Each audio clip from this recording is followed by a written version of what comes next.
It's now time for your favorite in-depth basketball show with the myths, the legends, Nard Dogg and Raindrops. Goulet!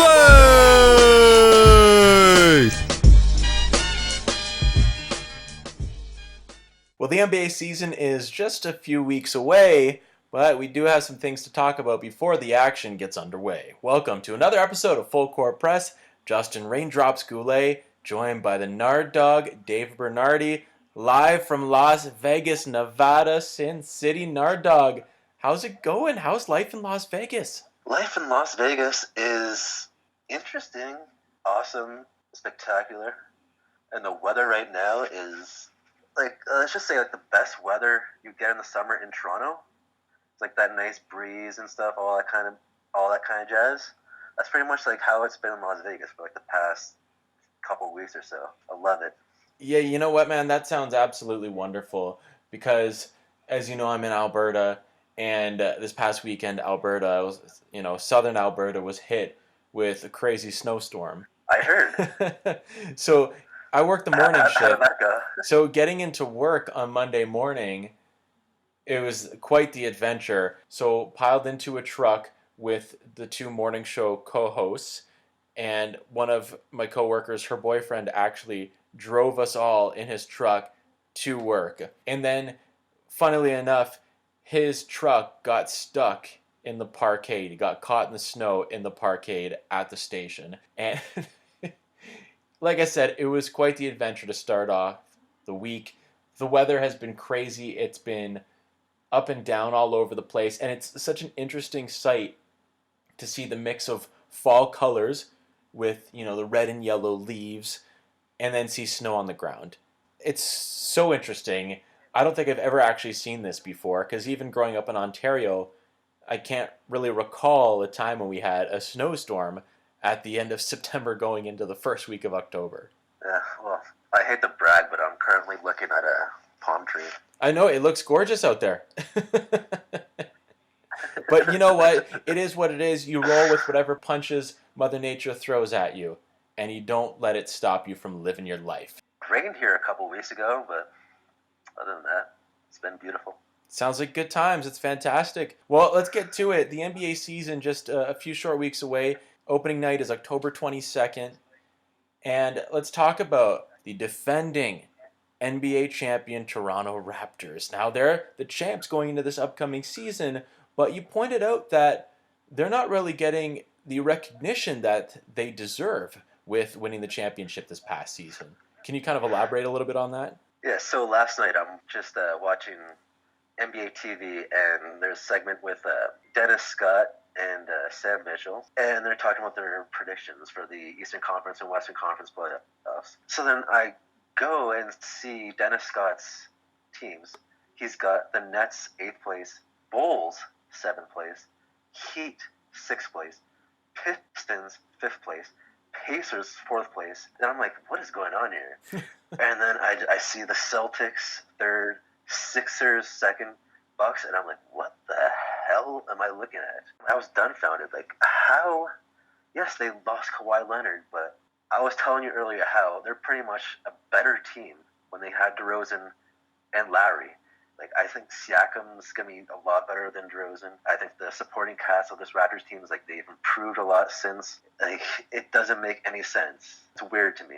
I am 100% certain that the Toronto Raptors will be making the playoffs. All due respect to Dennis Scott, but that's a real head-scratcher. They're the defending NBA champions, and although they lost Kawhi Leonard, the Raptors didn't win that championship with Kawhi alone. They had a great supporting cast. Guys like you mentioned, Pascal Siakam, Kyle Lowry, Serge Ibaka, Marc Gasol, Norm Powell. So Kawhi wasn't the only reason that the Toronto Raptors won the NBA championship. And we've talked about this before.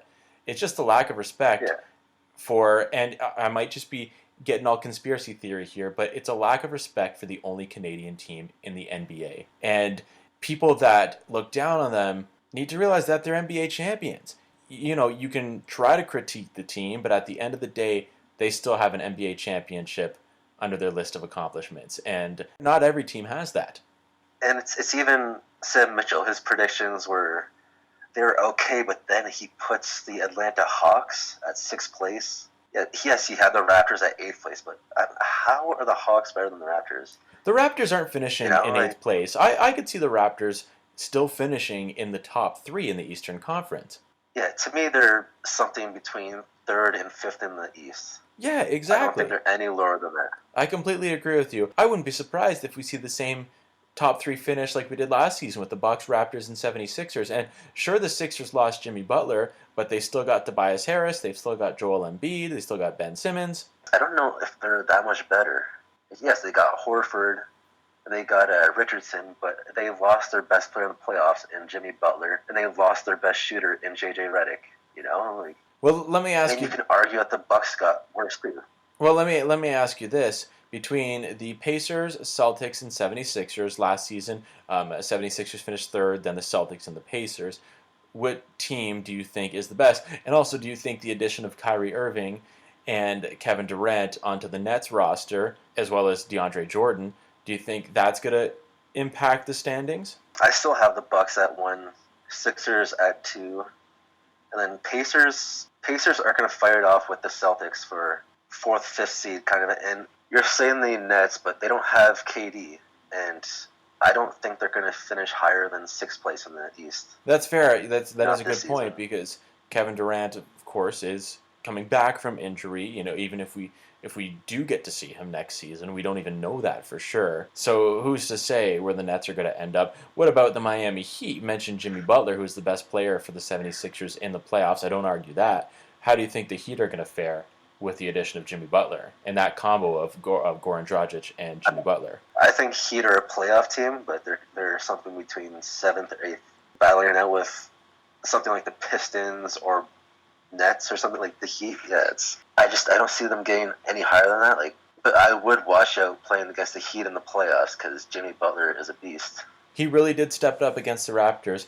Fortunately, the Raptors were able to put away the 76ers on the best shot in franchise history. Of course, that was knocked down by Kawhi Leonard, who is no longer a Raptor. But speaking of Kawhi, he's teaming up with Paul George, the Los Angeles Clippers, and that's a great 1-2 punch. That's a great combo right there. Do you think they're going to become, or already are, even without having played together on the NBA court, do you think they're going to be the best 1-2 punch in the league, or are we looking at a better combo of, say, LeBron and Anthony Davis for the Lakers on the other side of LA, on the flip side of the Staples Center? You're talking about best 1-2 punches, and I think the NBA is now all about that. You mentioned AD and LeBron, the Lakers, Kawhi, George.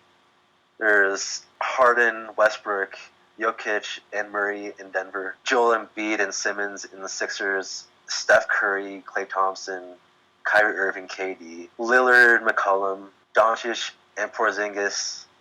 Mitchell, Gobert, list goes on and on. I feel like the league's all about the 1-2 punches now, but I'd honestly give it to AD and LeBron right now because people are forgetting that AD's going to be fully healthy. He didn't play a whole season last year, and he was healthy last year, but he just didn't play because they wanted to keep him healthy for a trade, etc. But I think they're going to be the best 1-2 punch, and we won't even be seeing Paul George until sometime in November with his injured shoulders. So yeah, I'd give it to AD and LeBron at the moment. You could say that they're going to be the strongest physically because you've got the size of both those players. They're both very dominant in their position. Yeah. So they could certainly be the strongest physically out of all those two-man combos across the league. Now, looking at the Eastern Conference, the defending champs, the Raptors, who do you think their 1-2 punches? Are we looking at a Lowry-Siakam combo there? I think, Siakam's going to be the number one option every night, but I think it'll switch over from Lowry to Gasol, something like that. And speaking of the Raptors, who do you think is going to be their breakout player this year? Is it going to be OG Anunoby? Is it going to be Norman Powell? Is it going to be Van Vliet? Is Van Vliet going to take another step? What about Chris Boucher? Chris Boucher has so much potential. He is such a talented player. He is the MVP of the G League, and he was also the defensive player of the year in the G League, which that had never been done before. So kudos to him. He's a kid from Montreal, and it's incredible to see. And I think he's going to do extremely well. But I don't know. when you mentioned breakout players, I have a feeling about Norman Powell because we saw the return of playoff Powell in this past postseason, and I think his elevated play and then the fact that the Raptors won the championship, that's just an extra confidence boost to kind of get him back into that mentality of being a quick, flashy player that he can be and that he has shown that he is in the past. So if I had to choose one player, I would have to go with Norman Powell. Hopefully I'm right. Yeah, that's a good option. He does have the potential to score something like 15 points a game, but I'm going to have to go with my boy OG. Him learning from Kawhi for a full season, and he's got a lot to prove this year with him being a lot. He was out a lot last season, and unfortunately he couldn't play in the playoffs because of his appendix, but I think he's going to take a huge step, and the guy just has awesome heart, and I want this guy to do so well, and I think he has it in him. Yeah, I really hope so because in his rookie season, he showed some flashes of beautiful play, and he showed that he is a talented, explosive player when he's playing at full capacity. So give him a full season of playing time, and I think he could do some damage. Big question is, does OG get the start? Does he find a place in the starting five for Nick Nurse's Raptors? Yeah, I don't know yet, because we haven't even mentioned this guy, Stanley Johnson. He could potentially be starting for the team. Stanley Johnson. You also have Rondé Hollis-Jefferson, a new addition to the team. He most likely won't be starting, but he'll be helping lead that second unit off the bench. That guy's a character. He's quite the character. Oh, yeah. If you follow him on Instagram and social media and all that, that guy's quite the character. Nothing wrong with that. I'm totally on board for that. Yeah, Stanley Johnson and Jefferson, they're both really good defenders, and it's just Stanley Johnson. If he can improve his jump shot, then the sky's the limit for that guy. I'm really excited about this upcoming Raptors season because, obviously there's a lot of returning players. You got Ibaka, Gasol, and the staples like Lowry and Siakam and Powell and Van Vliet and Boucher's back, of course. But I'm excited to see how these new additions, because being the defending NBA champions, and I know I've said it so many times, I'm just still so happy that the Raptors won it all last season. That's why I keep on repeating myself and saying that the defending NBA champions, it's really cool savoring that moment. But them going into the season as the champs, it's not like last season when Golden State was going in as the defending champions. It wasn't this dynasty returning to the court, and everyone wasn't expecting them to immediately repeat. If by chance the Raptors repeat at the end of this season, that's huge, and that's totally unexpected, whereas Golden State was expected to win it all last season. So it's a very different shift from where we were a year ago going into the 2018-2019 NBA season. My expectations are, if the Raptors get into the second round and they're within one game of going to the conference finals, then I'll be really happy. Well, in the famous words of Kevin Garnett, anything's possible. Anything is possible, and the Raptors now have championship experience. Exactly, they've got that on their resume, and that goes a long way. Unlike a lot of the players in the Eastern Conference. Yeah, they have a good chance at grasping the Eastern Conference and at least winning the conference again. I think they can do it. They definitely can. Just got to believe. Believe it or not, on this day in history, October 3rd, 2005, Meta World Peace, formerly known as Ron Artest, was reinstated into the NBA after that Malice in the Palace the previous season against the Detroit Pistons. Can you believe that? Oh, it's wow. Been 14 years. Wow. So was the Malice into the tail end of 2004, or was that at the beginning of 2005? It was the beginning of 2004, I believe. Wow. So yeah, it's been 15 years, actually. Wow, that's unbelievable. Man, I still remember when that happened, and just the fallout from that, all the suspensions and criticism and watching all those replays of the incident at hand, and that was crazy. I actually watched the footage probably like 6-7 months ago, and I was like, wow, this actually happened. All those players involved, Jermaine O'Neal, Steven Jackson, that hothead. Yeah. That was a crazy time. The beer being thrown. It's been 15 years. It was a dark night in the NBA, but a historic one at that. Not necessarily for a good reason, but cheers. A salute to that moment in NBA history. Cheers is pretty fitting for that, because all that beer, you know. Hey-o! Hey! Well done, sir. Well done. Well, Nard Dogg, the excitement is building up for the start of the NBA season in just a few weeks. But before we wrap up this episode of Full Court Press, we've talked about this in the past. I want to shift from the hardwood over to the squared circle. I'm talking about the crazy world of professional wrestling. Let's talk about some things happening in the WWE and outside of the WWE. I want to talk about a couple of weeks ago, I was in Calgary for a WWE live event. It was a Raw showing, and it was amazing. It was so much fun, and we haven't been to a wrestling event in a few years now, but I think the last show that we went to was a WWE house show, and that was a great time, and the show that I went to in Calgary did not disappoint. It was awesome. Now, did you see Bray Wyatt? I did see Bray Wyatt. Not only did I see Bray Wyatt, but I got to see The Fiend. And did I freak out? Yes, I did. After the second or third match of the night, you could hear the Firefly Funhouse theme song start up, and there's a Firefly Funhouse episode that played on the screen, and I got super excited.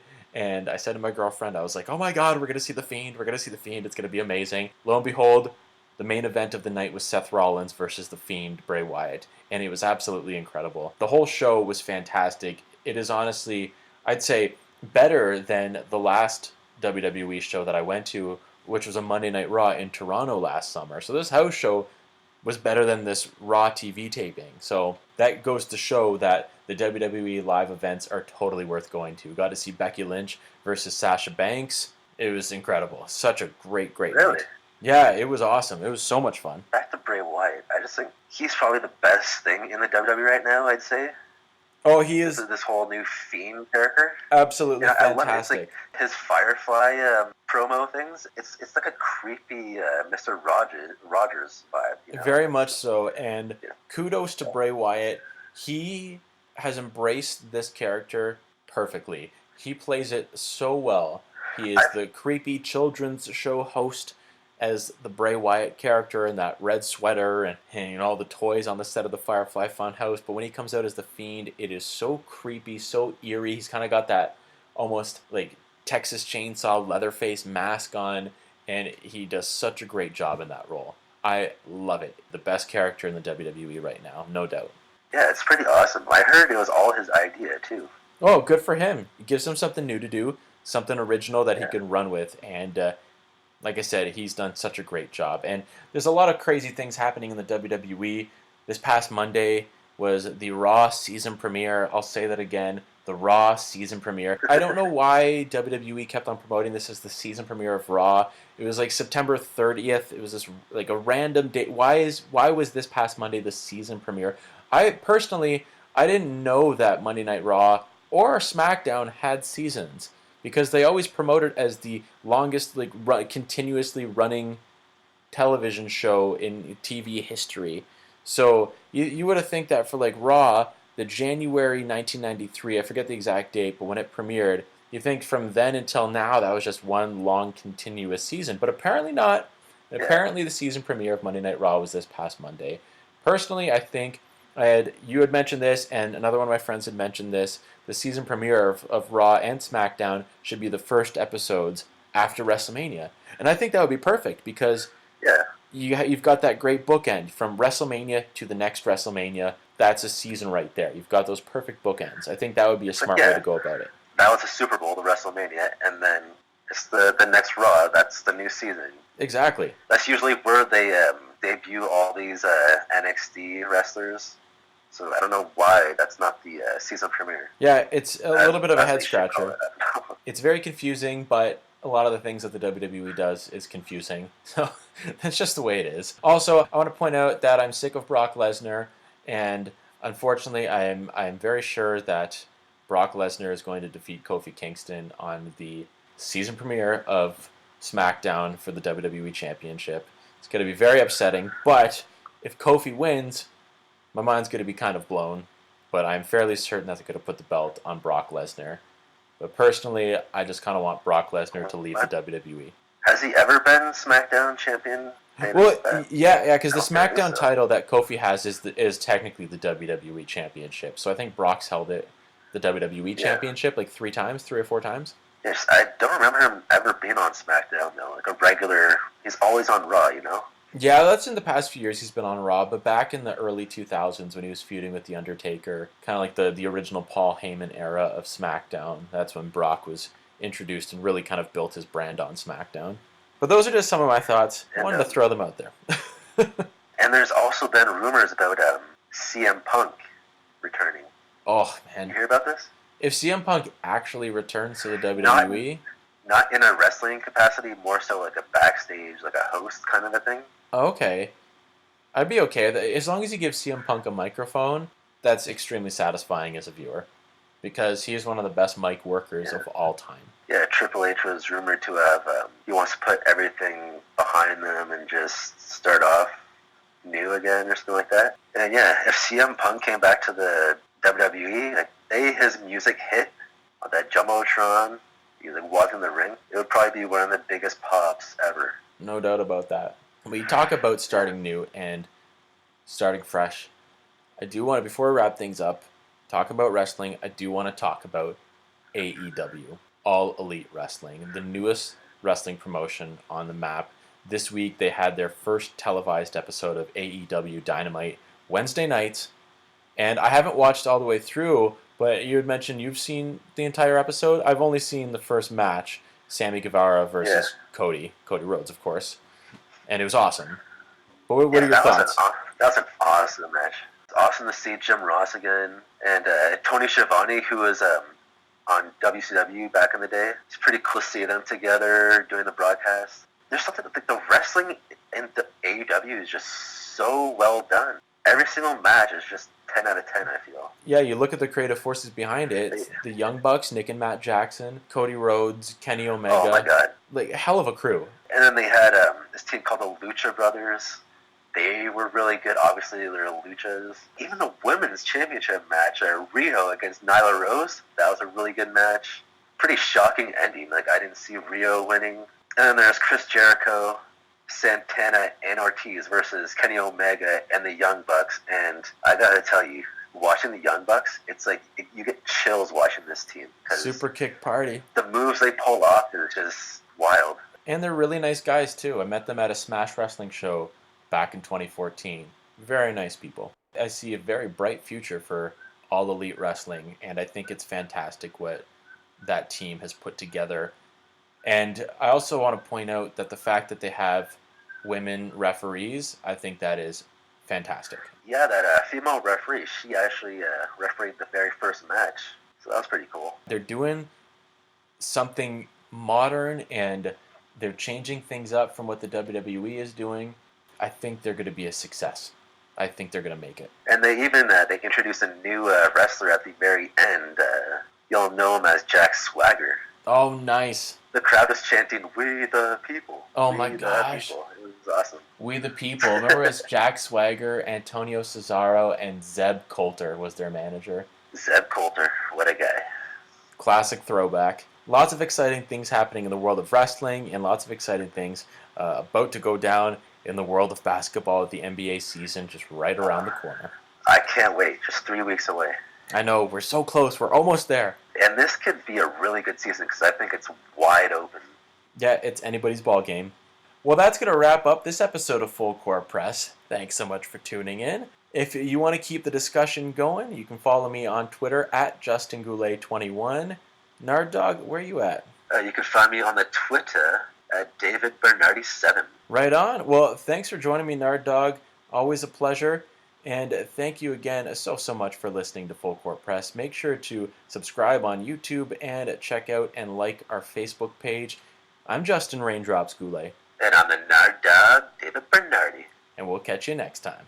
Cheers. You've just been hit with Full Court Press.